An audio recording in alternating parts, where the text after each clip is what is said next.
Tiga mayat yang tersenyum. Pada suatu hari, Baginda Raja mengajak Abu Nawas memasuki kamar mayat. Di dalam kamar itu terdapat tiga mayat yang sedang berbaring di ranjangnya masing-masing. Nampak jelas kalau ketiga mayat tersebut meninggal dalam keadaan tersenyum. "Hei Abu Nawas, kau tahu siapa mayat ini? Kenapa dia tersenyum?" tanya Baginda Raja sambil menunjuk mayat yang pertama. "Yang saya tahu, dulunya dia orang yang rajin beribadah. Mungkin karena dia tahu tempat kembalinya adalah surga, maka dia pun meninggal dengan tersenyum bahagia," jawab Abu Nawas. "Oh begitu ya. Terus kalau mayat yang kedua, kenapa dia juga tersenyum?" tanya Baginda Raja. "Kalau mayat yang ini, semasa hidupnya dulu dia rajin bersedekah dan rajin sholat malam. Mungkin karena dia tahu tempat kembalinya adalah surga, maka dia pun meninggal dengan tersenyum bahagia," terang Abu Nawas. Ketika Baginda Raja akan bertanya tentang mayat yang ketiga, ternyata ia mengenalinya. "Dia ini kan orang ateis. Saya kenal betul orang ini. Tapi kenapa dia meninggal dengan keadaan tersenyum? Bisakah kau jelaskan, wahai Abu Nawas?" tanya Baginda Raja. Sesaat Abu Nawas kebingungan. Kalau ia menjawab karena masuk surga, itu tidak mungkin. Karena menurut ajaran Islam, orang yang tidak mengakui adanya Tuhan akan dimasukkan ke dalam neraka. Kalaupun menjawab tersenyumnya karena akan masuk neraka, itu juga tidak mungkin. Karena neraka adalah tempat penyiksaan yang sangat mengerikan. Tapi namanya saja Abu Nawas. Ia punya jawaban untuk memuaskan rasa penasaran Baginda Raja. Abu Nawas lalu berkata kepadanya, "Benar apa yang Paduka katakan. Dia memang seorang ateis. Adapun dia mati tersenyum karena dia merasa bangga sebab dia akan ditempatkan bersama para raja-raja," jelas Abu Nawas. Mendengar jawaban tersebut, Baginda Raja menjadi tersinggung dan sempat emosi. "Hei Abu Nawas, aku ini orang Muslim dan saya mengakui adanya Tuhan. Kenapa mayat orang ateis itu ditempatkan di tempat yang sama denganku?" protes Baginda Raja. "Yang mulia jangan salah paham. Dia ditempatkan bersama raja-raja zaman dulu, seperti Raja Fir'aun dan Raja Namrud," jelas Abu Nawas. Spontan Baginda Raja tertawa terpingkal-pingkal. Kisah selanjutnya. Di suatu pagi yang cerah, Abu Nawas tampak duduk santai di depan rumahnya. Lama-kelamaan akhirnya ia pun merasakan jenuh. Dan untuk menghilangkan rasa jenuhnya, ia memutuskan pergi ke warung untuk nongkrong bersama kawan-kawannya. Akan tetapi setibanya di warung ternyata masih sepi. Karena tak ada seorang pun di situ, Abu Nawas lalu memilih untuk jalan-jalan ke pasar. Sesampainya di pasar, Abu Nawas berjalan ke sana kemari hingga sampailah ia di pasar hewan. Di situ Abu Nawas melihat ada seekor keledai yang tampak kesakitan. Karena merasa kasihan, ia berniat membeli keledai tersebut. Maka Abu Nawas pun menghampiri penjualnya. Setelah transaksi selesai, Abu Nawas lalu mengikat tali pada leher si keledai dan menariknya untuk dibawa pulang. Saat Abu Nawas di tengah perjalanan, ternyata ia telah diawasi oleh dua orang pencuri. Abu Nawas tak menyadari kalau dirinya sedang diikuti oleh kedua pencuri tersebut. Mereka berdua berjalan tepat di belakang Abu Nawas. Lalu ketika Abu Nawas sedang lengah, salah satu pencuri dengan perlahan melepaskan tali yang mengikat leher keledai dan memasangkan talinya ke leher pencuri itu sendiri. Sementara kawan pencuri satunya mengambil si keledai dan membawanya lari. Setelah sampai di rumah, Abu Nawas menoleh ke belakang untuk melihat keledainya. Abu Nawas langsung kaget dan terkejut karena keledai yang dibawanya berubah menjadi manusia dengan kepala terikat. Dengan terheran-heran, Abu Nawas pun bertanya kepadanya, "Kamu ini siapa?" Dengan berpura-pura menangis, orang itu menjawab, "Wahai Tuan, aku orang yang bodoh, yang telah dimurkai oleh ibuku. Beliau telah mendoakan agar Allah mengubahku menjadi seekor keledai, dan doa beliau pun dikabulkan oleh Allah. Kemudian mereka menjualku di pasar. Namun berkat barokah tanganmu, bentukku dapat berubah kembali menjadi manusia seperti semula." Pencuri itu pun lalu mendekat dan menciumi tangan Abu Nawas seraya mengucapkan terima kasih dan minta didoakan. Entah kenapa, kali ini Abu Nawas bisa dengan mudahnya percaya atas perkataan si pencuri tersebut. Bahkan ia menasihati agar jangan lagi mengulangi kesalahannya dan senantiasa untuk berbakti kepada orang tuanya. Abu Nawas pun lalu melepaskan pencuri tersebut. Hari berikutnya, Abu Nawas kembali jalan-jalan ke pasar. Dan ketika sampai di pasar hewan, tiba-tiba ia melihat keledainya yang dibelinya tempo hari. Dengan cepat, Abu Nawas mendatangi keledai tersebut dan membisikkan ke telinganya, "Wahai pria kurang ajar, tidak mendengarkan nasihatku, sehingga ibumu murka lagi padamu dan kembali mengutukmu menjadi keledai. Kali ini aku tidak akan membelimu lagi," ujar Abu Nawas geram lalu meninggalkannya. Cerita selanjutnya, Abbas bin Nasih adalah seorang penyair sastrawan ternama dari negara Andalusia. Meski begitu, ia masih merasa belum pantas disebut sebagai sastrawan ternama. Pada suatu hari, Abbas menemui para pedagang yang datang dari Timur Tengah, tepatnya dari kota Baghdad. Iseng-iseng, Abbas bertanya kepada mereka, "Adakah seorang penyair ternama dari negeri Anda?" Ditanya seperti itu, mereka pun menjawab, "Iya ada, namanya Abu Nawas."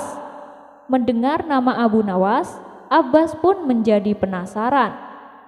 Ia mencoba mencari tahu siapa itu Abu Nawas dan bagaimana karya-karya puisi yang dibuatnya. Setelah berhasil mendapatkan beberapa puisi karya Abu Nawas, Abbas terkagum-kagum dan sangat tertarik dengan karyanya. Akhirnya ia memutuskan pergi ke Baghdad untuk menemui Abu Nawas.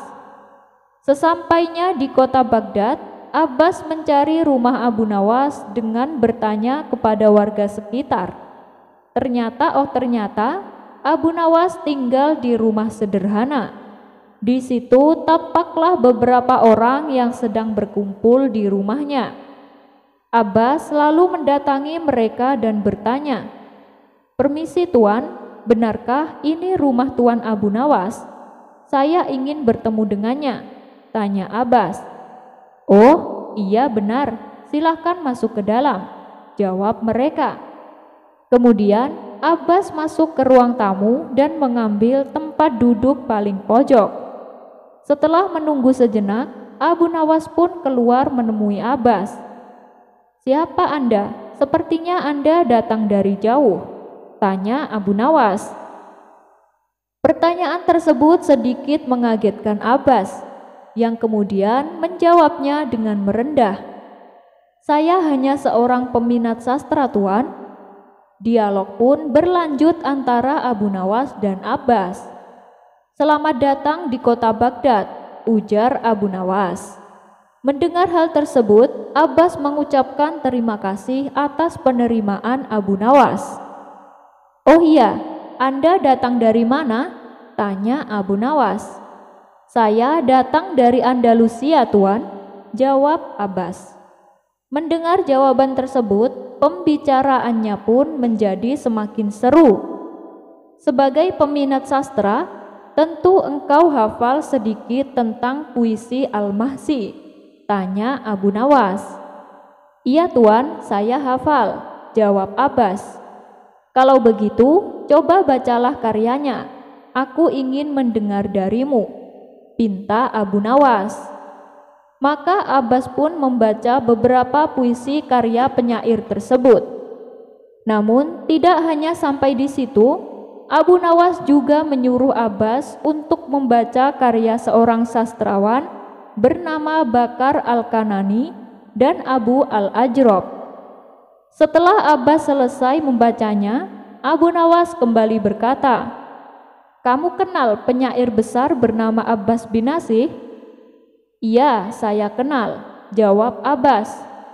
Dengan sedikit kaget, ia tak menyangka namanya dikenal oleh Abu Nawas.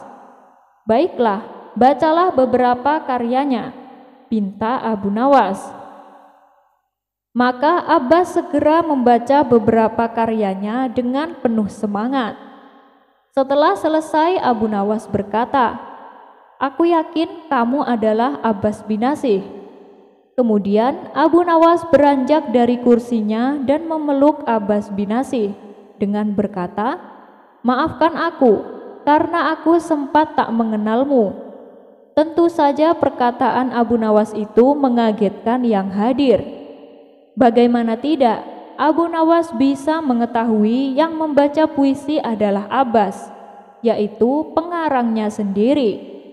Hingga ada seseorang yang bertanya kepadanya, "Wahai Abu Nawas, bagaimana Anda mengenal bahwa orang tersebut adalah Abbas bin Nasih?" Dengan entengnya Abu Nawas menjawab, "Oh, itu mudah saja. Ketika ia membaca puisi karya orang lain, sikap dan gerak-geriknya seenaknya saja. Tetapi ketika ia membaca puisi karyanya sendiri, ia tampak sangat bersemangat. Itulah yang membuatku yakin bahwa ia adalah Abbas bin Nasih." Abu Nawas dan pohon uang.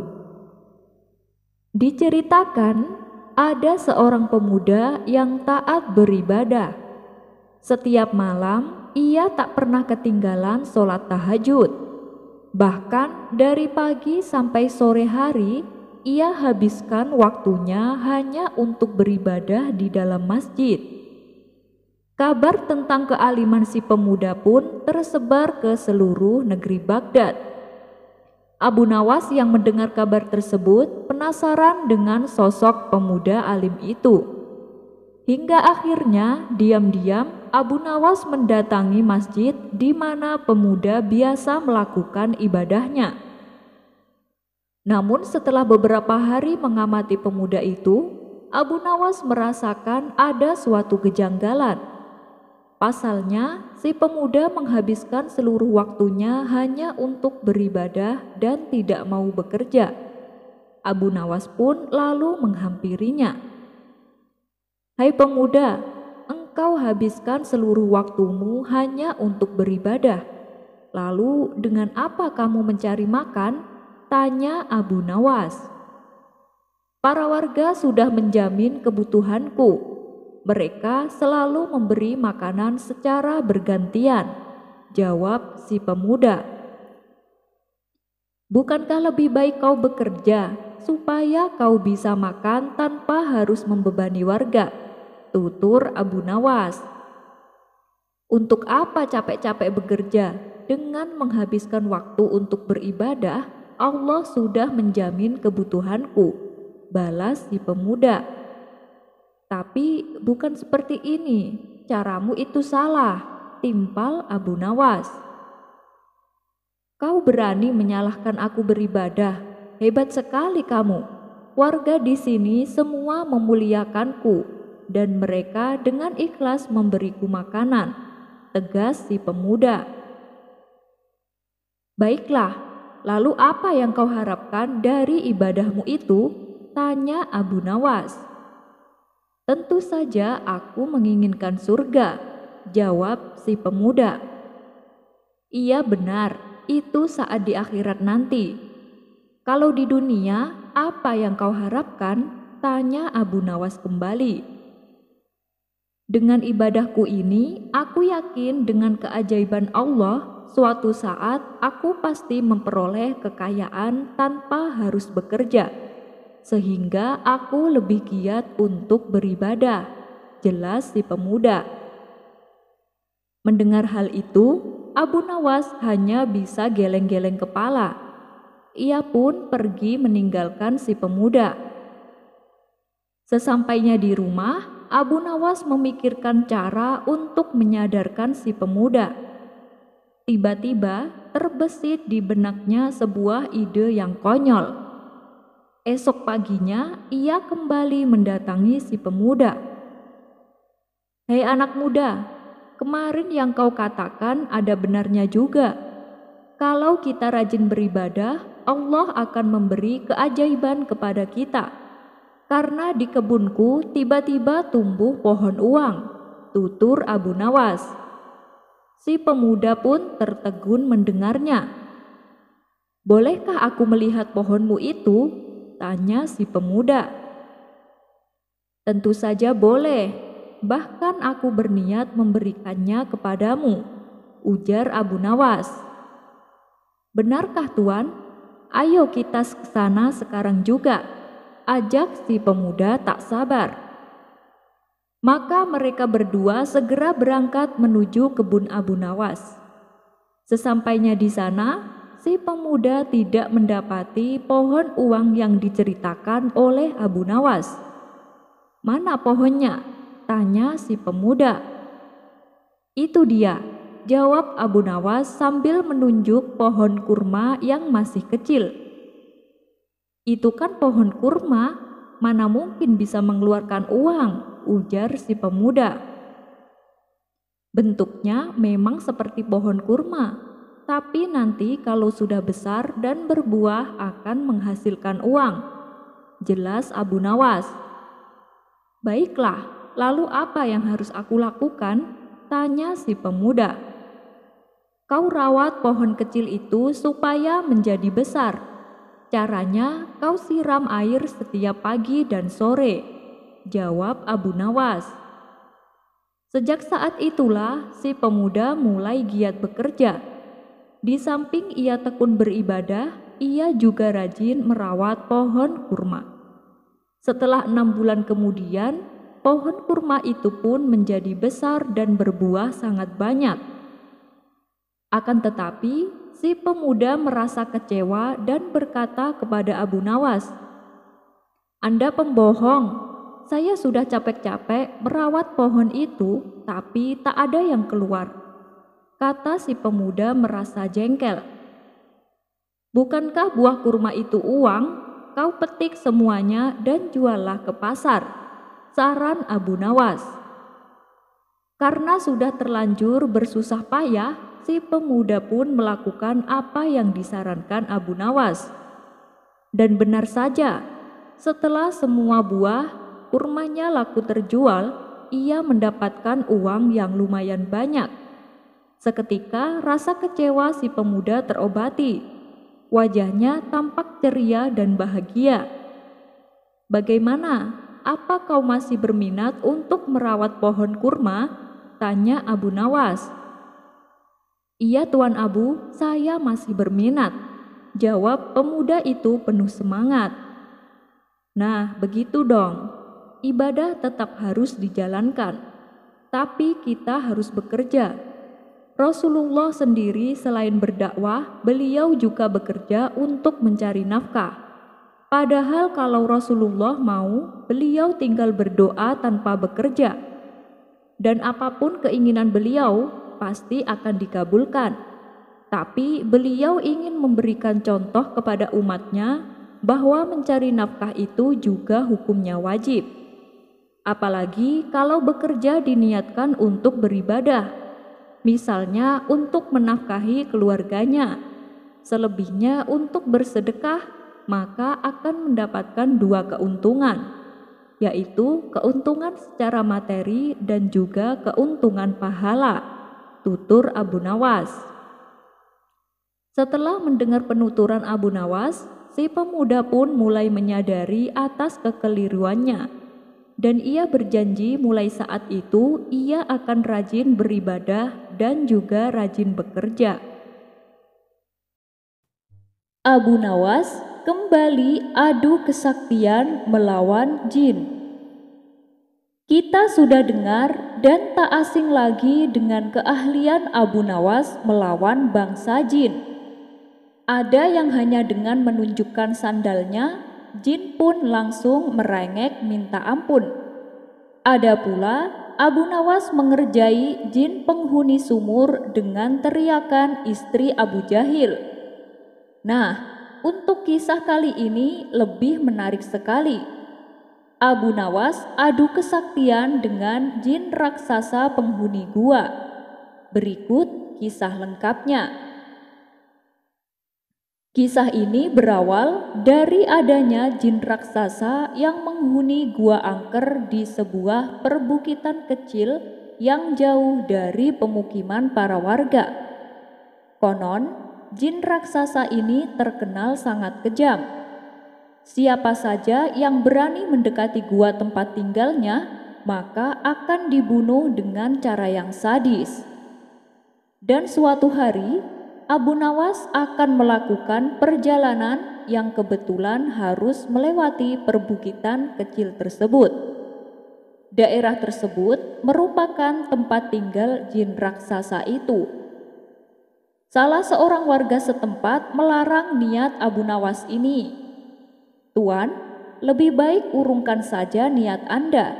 Carilah jalan yang lain," kata warga tersebut.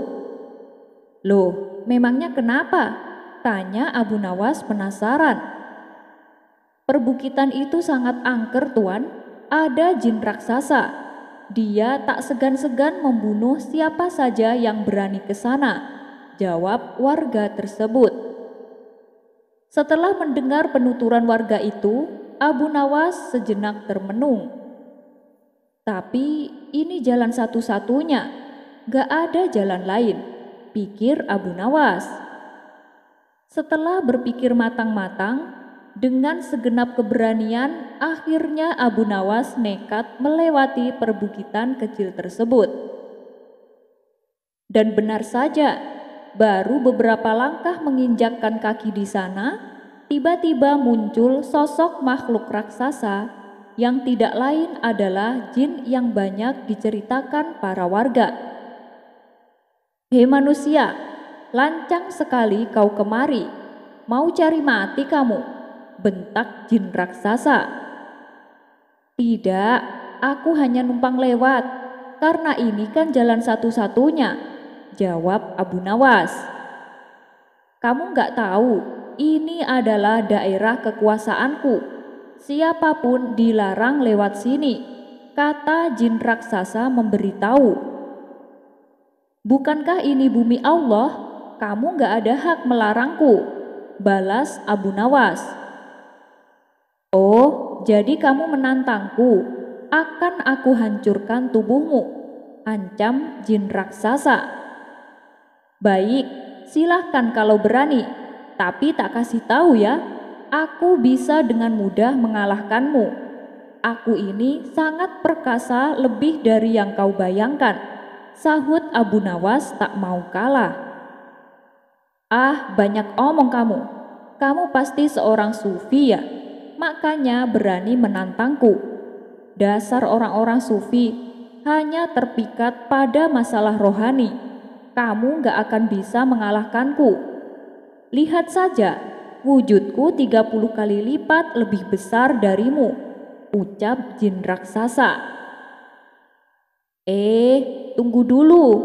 Wujudmu memang lebih besar dariku, tapi itu tidak menjamin kau lebih perkasa. Kalau kamu ingin adu kekuatan, ayo ambil batu ini dan peraslah air darinya, balas Abu Nawas. Abu Nawas lalu memungut sebutir batu kecil dan memberikannya kepada jin raksasa. Seketika batu kecil itu hancur lebur dalam genggamannya. Akan tetapi tidak setetes pun air yang keluar. Jin itu coba mengulanginya beberapa kali dengan batu yang lain, tapi usahanya sia-sia. Akhirnya jin raksasa pun menyerah. Wah, ini mustahil. Tidak mungkin ada air dalam batu. Coba kau tunjukkan kalau batu memang ada airnya, kata jin raksasa penasaran. Dalam keremang-remangan, Abu Nawas mengambil sebuah batu kecil yang lapuk. Bersamaan dengan itu, tanpa sepengetahuan jin raksasa, Abu Nawas juga mengambil sebutir telur dari kantong bajunya.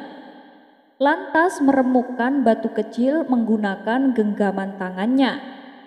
Seketika cairan telur langsung menetes keluar. Melihat hal itu, jin raksasa pun sangat terkesan dengan kesaktian Abu Nawas. Wah, kamu luar biasa.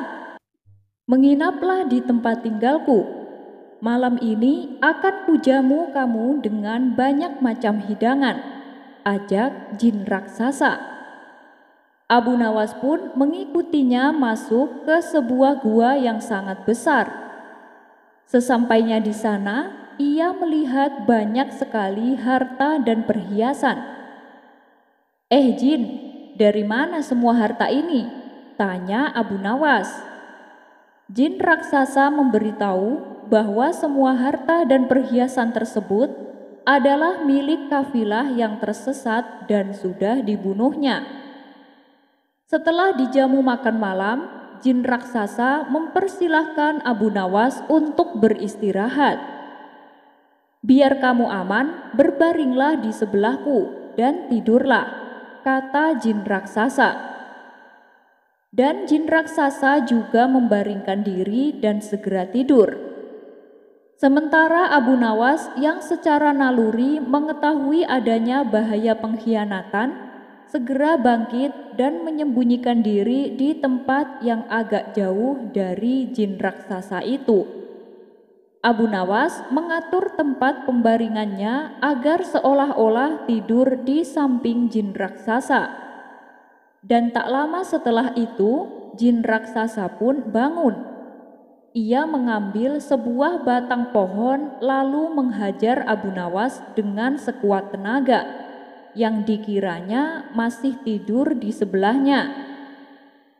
Jin raksasa memukul bertubi-tubi sebanyak 7 kali, kemudian kembali berbaring dan tidur. Setelah jin raksasa benar-benar tidur, barulah Abu Nawas membaringkan tubuhnya tepat di sebelah jin raksasa. Saat hari sudah menjelang pagi, keduanya pun terbangun. Betapa kagetnya jin raksasa melihat Abu Nawas masih hidup, bahkan tidak ada luka sedikit pun. Jin, guamu nyaman sekali untuk istirahat, tapi sayang, tadi malam aku agak terganggu. Lagi tidur nyenyak-nyenyak, malah digigit nyamuk sampai 7 kali, ucap Abu Nawas. Tentu saja ucapan Abu Nawas itu sangat mengejutkan jin raksasa. Rasa kagum, heran, dan terkejut menjadi satu dalam tatapan jin raksasa kepada Abu Nawas. Karena bagaimanapun, kalau seorang telah dipukul sebanyak 7 kali dengan batang pohon, pasti akan mati. Apalagi memukulnya menggunakan tenaga sekuat-kuatnya. Sedangkan Abu Nawas hanya merasakan seperti digigit nyamuk. Akhirnya jin raksasa yang awalnya kejam dengan wajah yang seram, kini menjadi ciut, bahkan ramah kepada Abu Nawas. Dan Abu Nawas pun diberi piala dari emas oleh jin raksasa sebagai tanda kemenangannya, dan tanda kekalahannya jin raksasa. Kemudian dipersilahkanlah Abu Nawas melanjutkan perjalanannya. Berkat kecerdikannya, Abu Nawas pun selamat dari pembunuhan, bahkan malah mendapatkan piala penghargaan. Abu Nawas mempunyai ilmu teleportasi. Kecerdikan Abu Nawas dalam menghadapi masalah tak perlu diragukan lagi, apalagi ketika mendapat tantangan dari Baginda Raja. Bahkan tantangan yang terbilang mustahil pun dengan mudahnya diselesaikan oleh Abu Nawas. Sementara bagi sang raja sendiri, hal ini merupakan hiburan untuknya, meskipun terkadang menjadi bumerang. Bagaimana tidak? Karena bukan sekali dua kali saat Abu Nawas menyelesaikan tantangan justru membuat Baginda Raja malu di hadapan menteri-menterinya.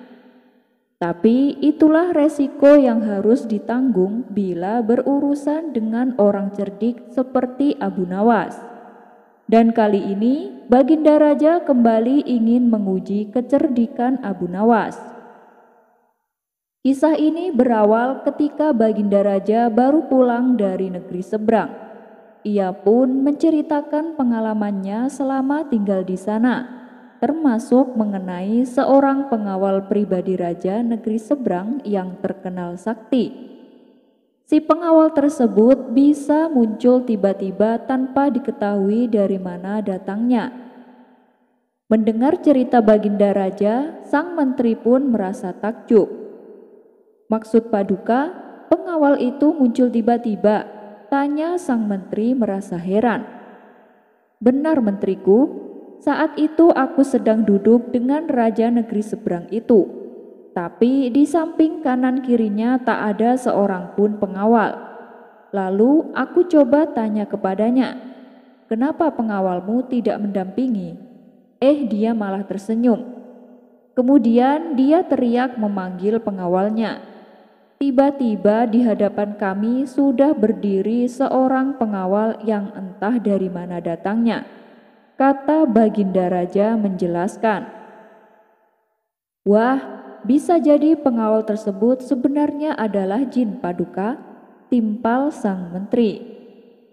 Mungkin juga bisa jadi dia adalah jin, balas Baginda Raja. Setelah mendengar cerita tersebut, sang menteri muncul ide akan sebuah tantangan. Kemudian ia pun mengungkapkan idenya tersebut kepada Baginda Raja. Paduka yang mulia, bukankah selama ini tantangan Paduka selalu berhasil dikalahkan Abu Nawas? Bagaimana kalau Abu Nawas ditantang seperti pengawal sakti itu? Kata sang menteri mengusulkan.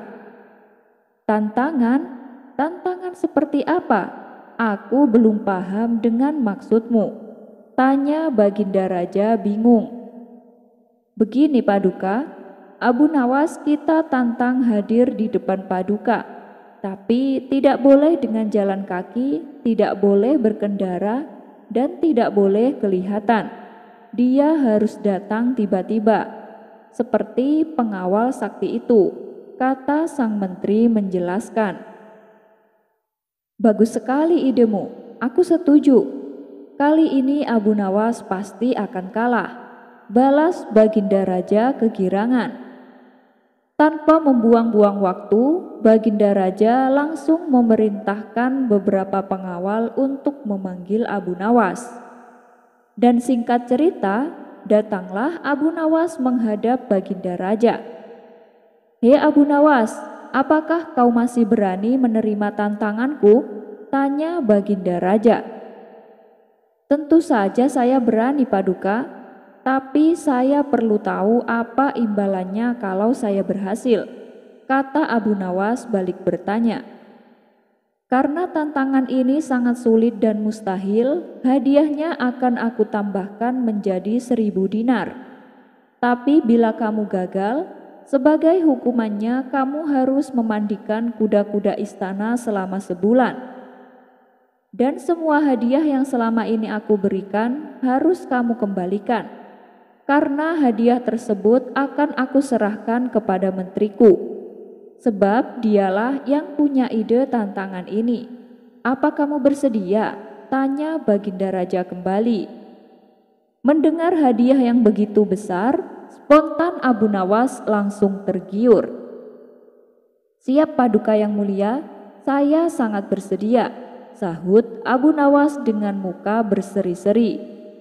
Kemudian Baginda Raja memberitahu tantangan yang akan ia berikan. Abu Nawas, dengar baik-baik.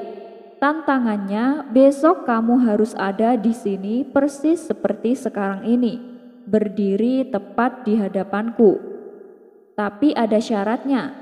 Kamu ke sini tidak boleh berjalan kaki, tidak boleh naik kendaraan, dan tidak boleh terlihat oleh siapapun. Pokoknya tahu-tahu kamu sudah ada di sini. Jelas Baginda Raja. Seketika jantung Abu Nawas langsung berdebar kencang mendengar tantangan tersebut. Waduh, ini tantangan yang mustahil. Mana mungkin aku bisa melakukannya, pikir Abu Nawas. Di tengah kebingungan Abu Nawas, Baginda Raja kembali berkata, "Gimana Abu Nawas? Kalau kamu membatalkan tantangan ini, itu sama saja kamu mengaku kalah. Dan itu berarti kamu harus menjalani hukuman dan menyerahkan semua hadiahmu kepada menteriku." Sementara sang menteri merasa puas dengan ide tantangan yang dimilikinya. "Mampus kau Abu Nawas, kamu akan menderita selama sebulan," ucap sang menteri dalam hati. Nasi sudah menjadi bubur. Abu Nawas tak mungkin membatalkan tantangan tersebut.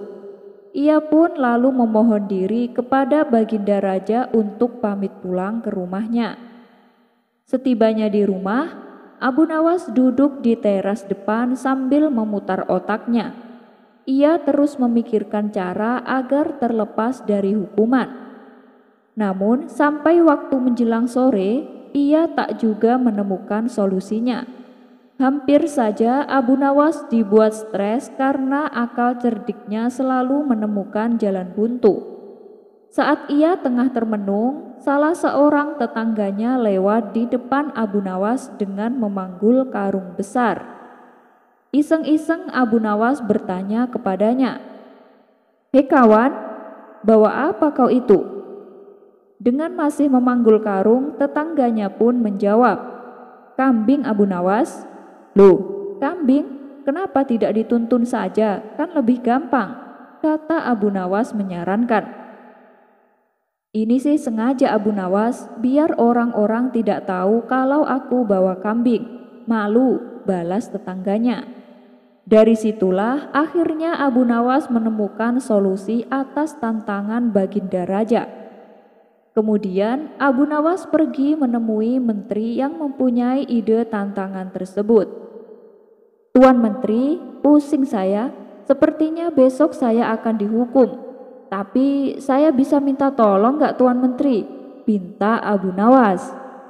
"Mau minta tolong apa?" tanya sang menteri. "Begini Tuan, besok saya minta tolong ambilkan karung yang ada di rumahku dan bawalah ke hadapan Baginda Raja," ucap Abu Nawas. "Memang apa isinya karung itu Abu Nawas?" tanya sang menteri kembali. "Isinya semua hadiah dari Baginda Raja Tuan Menteri. Selama ini aku kumpulkan di dalam karung tersebut. Bukankah nantinya juga akan menjadi milikmu?" ujar Abu Nawas. "Oh, baiklah Abu Nawas, besok aku bawakan," balas sang menteri. Esok paginya, sang menteri menuju rumah Abu Nawas. Sesampainya di sana, ia hanya menjumpai istrinya. "Mana Abu Nawas?" tanya sang menteri. "Abu Nawas sudah berangkat ke istana Tuan," jawab istri Abu Nawas. Kemudian istri Abu Nawas menunjukkan karung yang akan dibawa oleh Tuan Menteri. Dengan hati gembira, sang menteri memanggul karung tersebut sampai ke istana. Meskipun terik matahari sangat panas, tak membuat sang menteri merasa letih. karena rasa letihnya terobati dengan hadiah yang akan ia dapatkan. Setelah sang menteri tiba di istana, ia pun segera menghadap Baginda Raja. "Itu apa yang kau bawa, dan mana Abu Nawas?" tanya Baginda Raja. "Bukankah Abu Nawas sudah ke sini?" kata istrinya. "Ia sudah berangkat dari pagi Paduka." "Nah, kalau karung ini isinya katanya semua hadiah yang Abu Nawas kumpulkan," jawab sang menteri. "Mana? Sampai saat ini Abu Nawas belum kelihatan." "Ya sudahlah, kita tunggu saja. Sekarang buka ikatan tali karung itu. Aku ingin melihat isinya." Sang menteri langsung membuka ikatan tali tersebut. Ketika karung itu terbuka, tiba-tiba muncul Abu Nawas dari dalam karung. "Hamba sudah di sini Paduka, seperti yang Paduka inginkan. Tidak berjalan kaki, tidak berkendara, dan tidak diketahui oleh siapapun," ujar Abu Nawas. Sontak Baginda Raja dan menteri terkejut dibuatnya. Baginda Raja pun langsung tertawa terpingkal-pingkal dengan tingkah Abu Nawas ini. "Gila, kamu memang cerdik Abu Nawas," puji Baginda Raja sambil terus tertawa. Sementara sang menteri yang punya ide tantangan ini malah mendapatkan sial. Ia bukan hanya gagal mendapat hadiah, tapi tanpa ia sadari, ia malah membantu Abu Nawas dalam menjalankan tantangannya.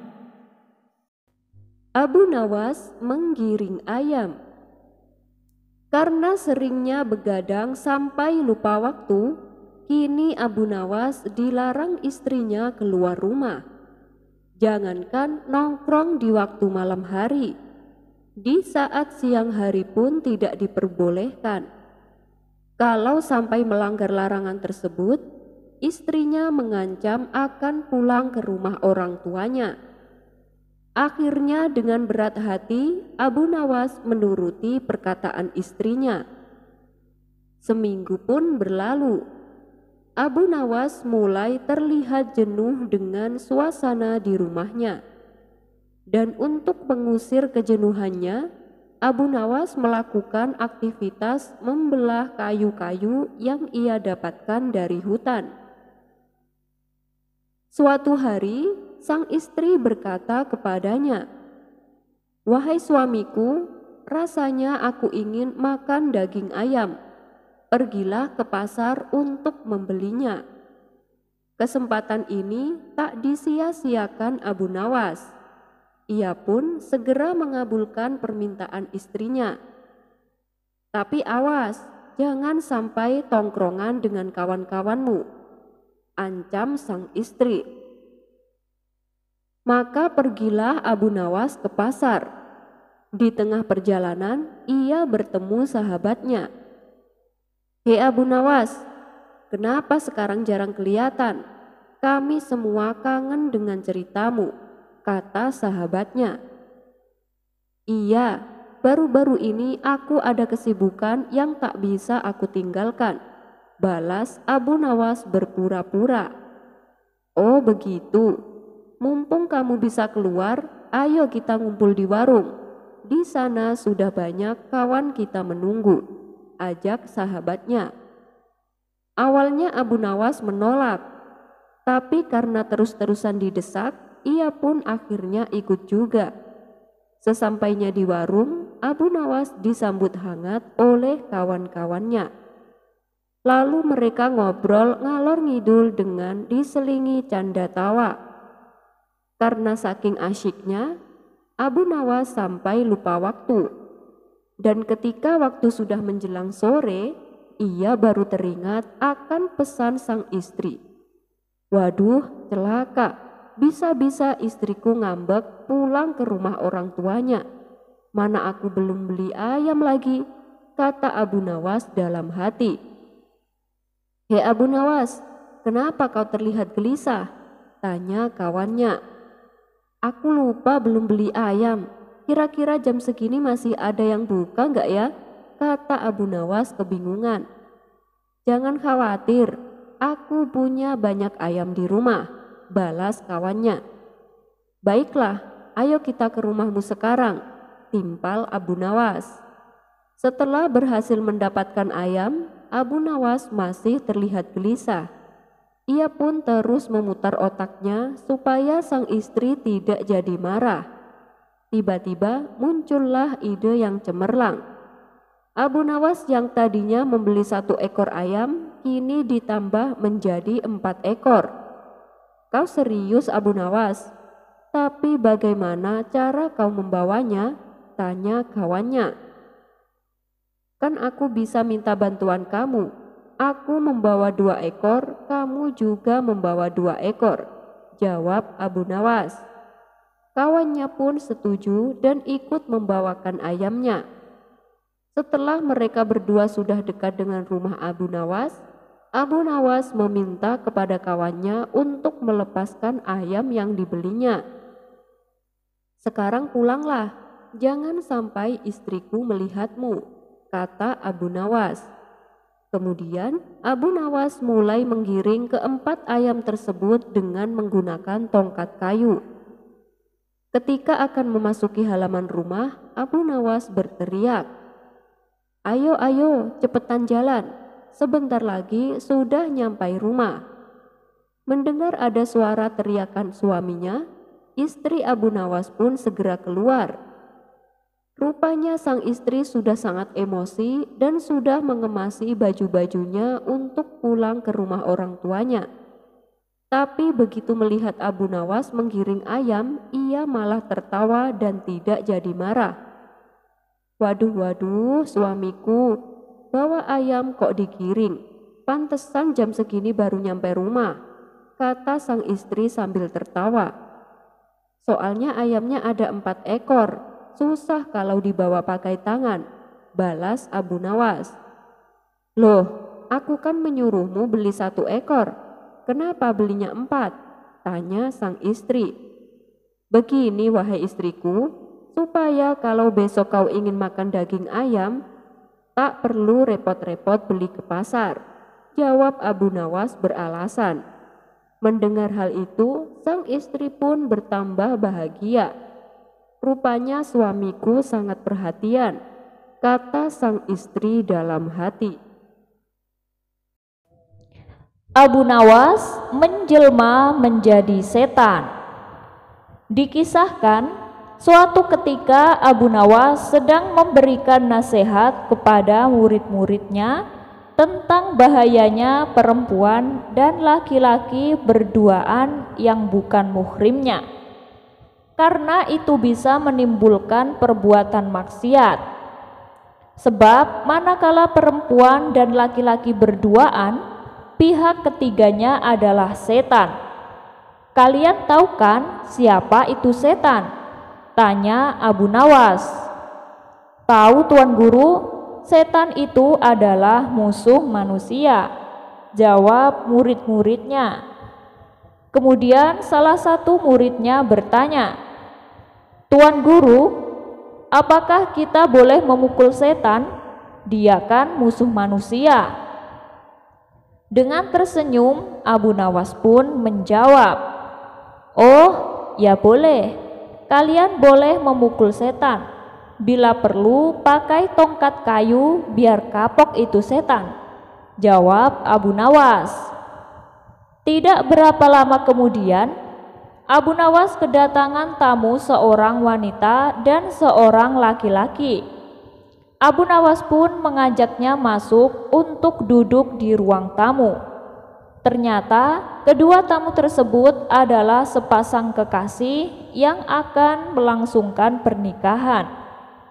Dan tujuan mereka datang itu untuk meminta Abu Nawas supaya hadir di acara pernikahannya. Mereka meminta agar Abu Nawaslah yang memimpin doa di pernikahannya. "Oh, baiklah. Kapan rencana pernikahan kalian?" tanya Abu Nawas. "Rencananya besok lusa Tuan Abu," jawab mereka. Ketika mereka sedang serius membicarakan rencananya, tiba-tiba beberapa anak murid datang dan menyerang Abu Nawas. Mereka memukulnya berkali-kali dengan menggunakan tongkat kayu. "Woi, apa-apaan kalian?" tanya Abu Nawas sembari menahan rasa sakit. "Kami sudah memukul setan, Tuan Guru," jawab muridnya serempak. "Memukul setan? Apa maksud kalian?" tanya Abu Nawas keheranan. "Loh, bukankah tadi Tuan Guru bilang, bila ada seorang wanita dan laki-laki berduaan, maka pihak ketiganya adalah setan. Tuan Guru juga bilang kan, katanya kami boleh memukul setan. Kalau perlu pakai tongkat kayu biar kapok," ujar salah satu muridnya. Seketika Abu Nawas pun menepuk jidat dan berkata, "Aduh, kalian pikir aku ini setan?